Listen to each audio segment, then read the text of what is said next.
Hello, and welcome back to my channel. Today we're going to be talking about who the Pharaoh was in Exodus.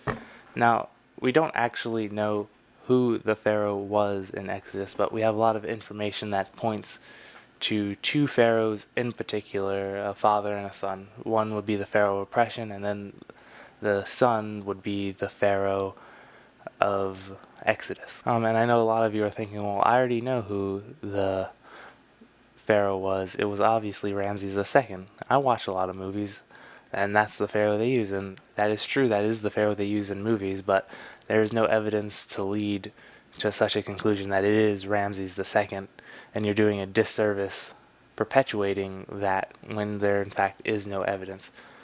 The things we do know is that they, one, needed to rely on slave labor for a big project, and two, it had to be made out of mud bricks, because in Exodus chapter 1 verse 14 it talks about how the Israelites were using or forced to make mud bricks. And there is one project that we know of in Egyptian records that used slave labor and used mud bricks, and that is the city of Akhetaten, which was later called El Amrana. And you may not have heard of the city, but you might have heard of the pharaoh Akhetaten, the heretic pharaoh who just believed in one god, the Aten or the sun disk, who he tried to convert the whole of Egypt to his monotheistic ideas and religion, even downgrading other temples and priests, and built this new city, the city of Akhetaten, for this one god, and tried to force all of Egypt to move to this city. So we know this was a big project with mud bricks, and it used slavery. So the project took about 2 years, and it could fit 20,000 people in it. And this was not popular with the people of Egypt. He did a lot of great things, like he even gave women the rights to worship and own property, but a lot of priests hated him. And Sigmund Freud believes that this is when Moses left Egypt, because he was a priest of Atem, or at least that's what Sigmund Freud claims, and the priests forced him out. And so obviously when a pharaoh dies, the next in line takes the throne. But Akhetaten did not have any sons. He gave birth to 2 sons, but they both died in childbirth.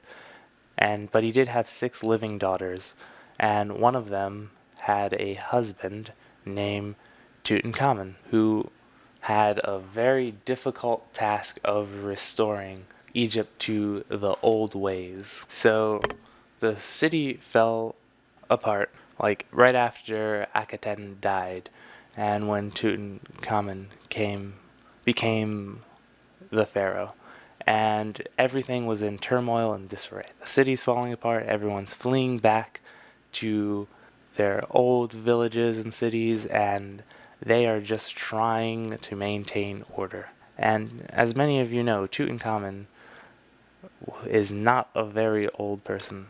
He's very young. So this would be extremely difficult for someone so young to be put in such a huge position of power and having to deal with all of this civil unrest. Eventually his health gave out, and he was forcibly succeeded by General Horameb, who could have found it desirable to pursue the escaping Israelites to the Red Sea, but that is not on record. So the only reason why we talk about Tutankhamun today is because in 1922 his tomb was found completely intact. But there was one treasure that was not in his tomb, which was his battle shrine, which all of the pharaohs had.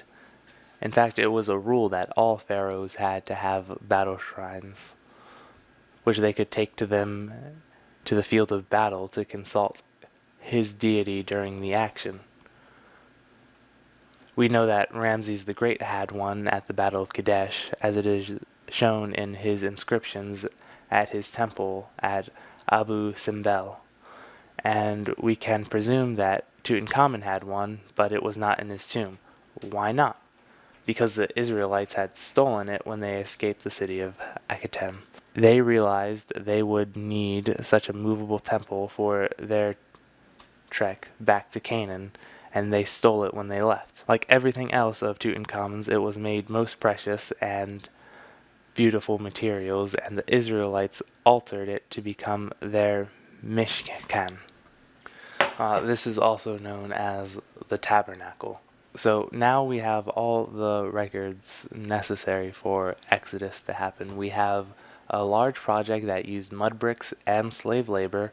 We had a period of turmoil and chaos, that like the 10 plagues. And we have a missing battle shrine or Mishkan or tabernacle that the Israelites took at God's command. And this actually matches up with the timeline. So around the early 1300s BC is when Moses is said to live, and also around that time this was happening. There are no Egyptian records that mention the Exodus, but from their literature we can deduce that the heretic Pharaoh Akhenaten was the Pharaoh of oppression, and his son-in-law Tutankhamun was the Pharaoh of Exodus. That's all I have to say. Thank you for watching this video. If you feel so generous to like, share, comment, and subscribe, or if you want to put up some helpful criticism or ask any more questions, please leave them down in the comment section. I'll be reading through all of them, or none of them, I don't know yet. And God be with you.